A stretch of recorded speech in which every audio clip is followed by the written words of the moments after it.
संवाद के इस सबसे बड़े मेले की औपचारिक शुरुआत के लिए मैं मंच पर बुलाना चाहूंगा TV9 नेटवर्क के CEO मिस्टर वरुण दास को।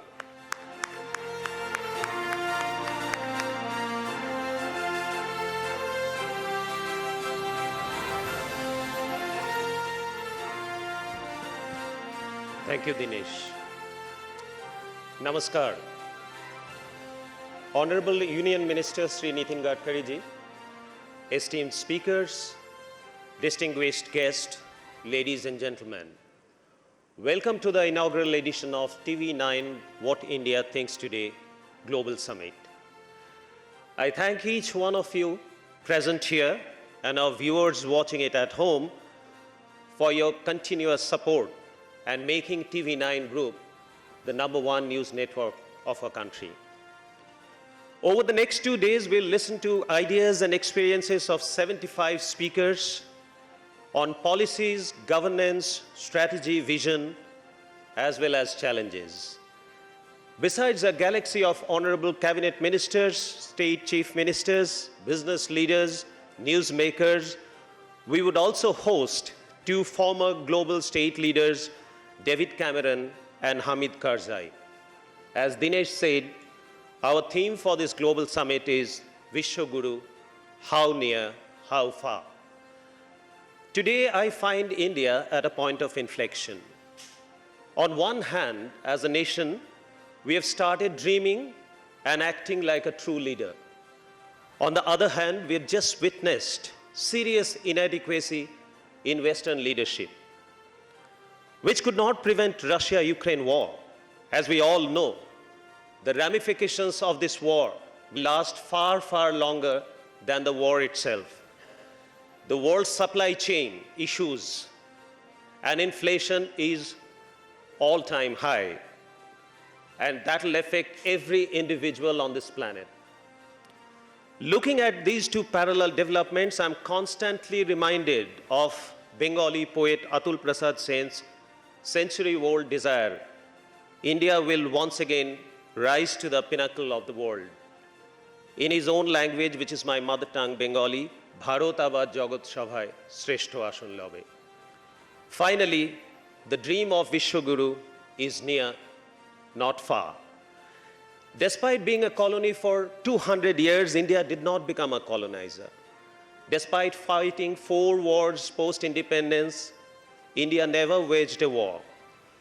Despite hostile neighbors, India's rise to the global high table has been peaceful, unlike all others' rises in the global arena in modern time.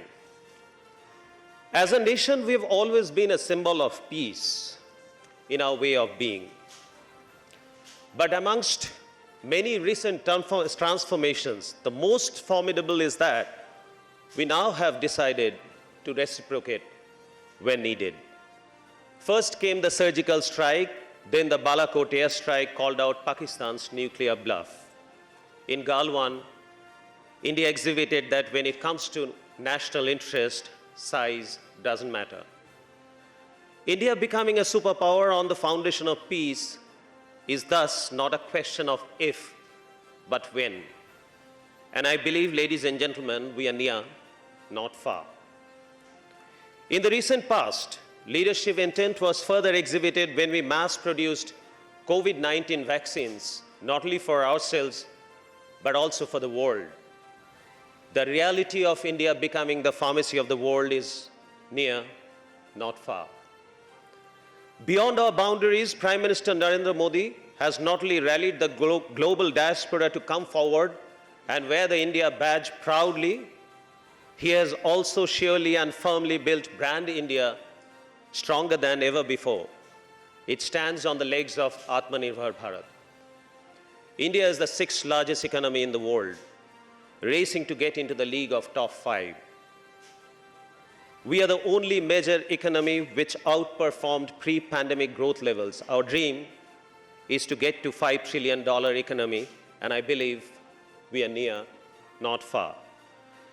If we look at infrastructure development, connecting the hinterland to the industrial hubs is the challenge being driven by our honorable minister who is present with us, Mr. Nitin Gadkari ji. This year, sir, you have allocated over $200 billion for road infrastructure, 22 green expressways, and you have promised us that by 2024, India's infrastructure will be comparable to that of the US. 2024, ladies and gentlemen, near, not far.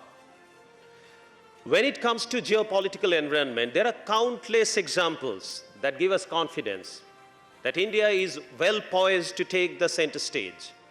Most notable recently when America unilaterally exited Afghanistan. Leaving a political mayhem behind, India took the lead in organizing a conference of national security advisors of Central Asian countries. Even during the Ukraine crisis, a galaxy of global leaders came to India to gauge Mr. Modi's mind.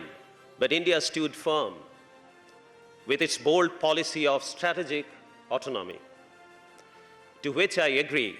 As Mr. Jaishankar very proudly said, to hold your ground is not the same as sitting on the fence. Our stance was loud and clear. I quote him again, Europe's problem is not the world's problem. We are not sitting on the fence. We acted as per our national interest. Operation Ganga, no Indian left behind. I believe that this is Indian century.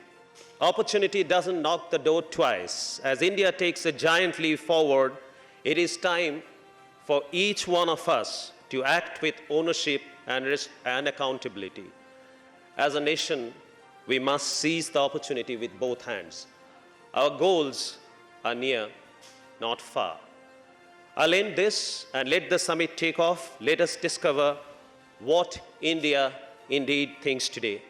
Thank you very much.